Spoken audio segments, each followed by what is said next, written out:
Kannada actor दर्शन थुगुदीपा इन दिनों अपने fan की हत्या के आरोप में सलाखों के पीछे हैं। 11 जून को उन्हें और उनकी को-स्टार को पवित्रा को हत्या के आरोप में गिरफ्तार कर लिया गया। पुलिस को दर्शन और पवित्रा पर तब शक हुआ जब दोनों सीसीटीवी फुटेज में दिखाई दिए थे। पूरा मामला क्या है बताते हैं। नमस्कार, मैं हूं आपके साथ प्रगति शर्मा और आप देख रहे हैं रिपब्लिक डिजिटल। दरअसल 47 साल के एक्टर दर्शन कन्नड़ सिनेमा के सुपरस्टार हैं और कई भाषाओं में उन्होंने फिल्म भी की है। 9 बार बेस्ट एक्टर का अवार्ड भी जीत चुके हैं। अब ऐसे में आप जरा समझिएगा कि हत्या के आरोप में उन्हें गिरफ्तार करना आसान तो नहीं होगा।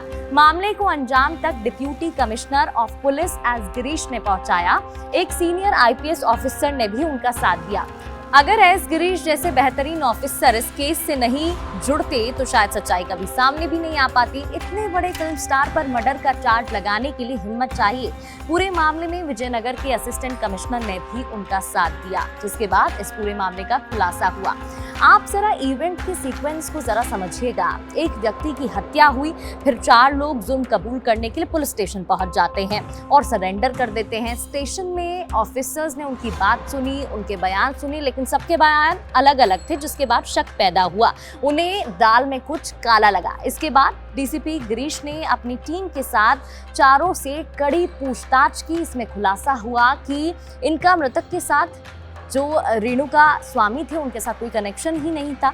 डीसीपी के मन में सवाल हुआ कि आखिर इन 4 लोगों को पैसे किसने दिए, जिसके बाद उन्होंने इस पूरी वारदात को अंजाम दिया। पुलिस ने बिना समय गवाए विनय को पकड़ लिया और पूछताछ में सामने आया कि विनय एक्टर दर्शन का करीबी है। विनय ने खुलासा किया कि उन्हें मृतक रेणुका स्वामी का अपहरण करने और टॉर्चर करने के लिए दर्शन ने कहा था। विनय ने बताया कि रेणुका स्वामी का अपहरण कर उसे आर नगर में रखा गया, एक गोडाउन में रख दिया गया। विनय ने ये भी जानकारी दी कि रेणुका स्वामी के कुछ सोशल मीडिया पर कमेंट सामने आए थे, जिसके बाद उनकी गर्लफ्रेंड नाराज हो गई थी, यानी कि दर्शन की गर्लफ्रेंड नाराज हो गई थी और पवित्रा के कहने पर उन्होंने इस वारदात को अंजाम दिया। सीसीटीवी फुटेज भी सामने आए जिसमें दोनों नजर आए, जिसके बाद और भी शक पैदा हो गया और कहीं ना कहीं कड़ी से कड़ी मिलती हुई नजर आए।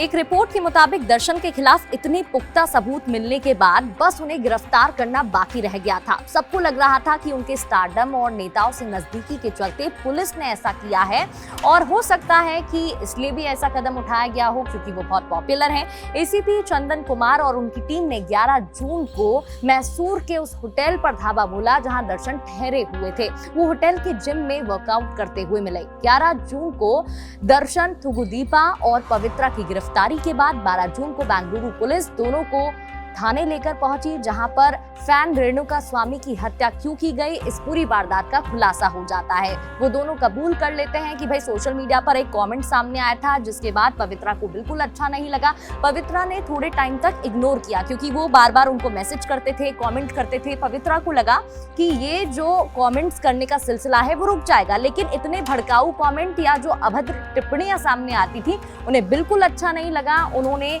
अपनी बॉयफ्रेंड से या कहीं दोस्त से शेयर किया, क्योंकि ये भी खबरें सामने हैं कि वो लोग डेट कर रहे थे, रिलेशनशिप में थे, जिसके बाद उनके दोस्त को गुस्सा आ जाता है और दोनों मिलके ये पूरी साजिश रचते हैं, जिसके बाद रेणुका स्वामी की हत्या कर दी जाती है, उसको किडनैप किया जाता है, उसको मार मार के मौत के घाट उतार दिया जाता है। ये भी बताया जा रहा है कि अब दोनों पुलिस की गिरफ्त में हैं। ऐसी और खबरों के लिए रिपब्लिक डिजिटल को सब्सक्राइब करना बिल्कुल ना भूलें।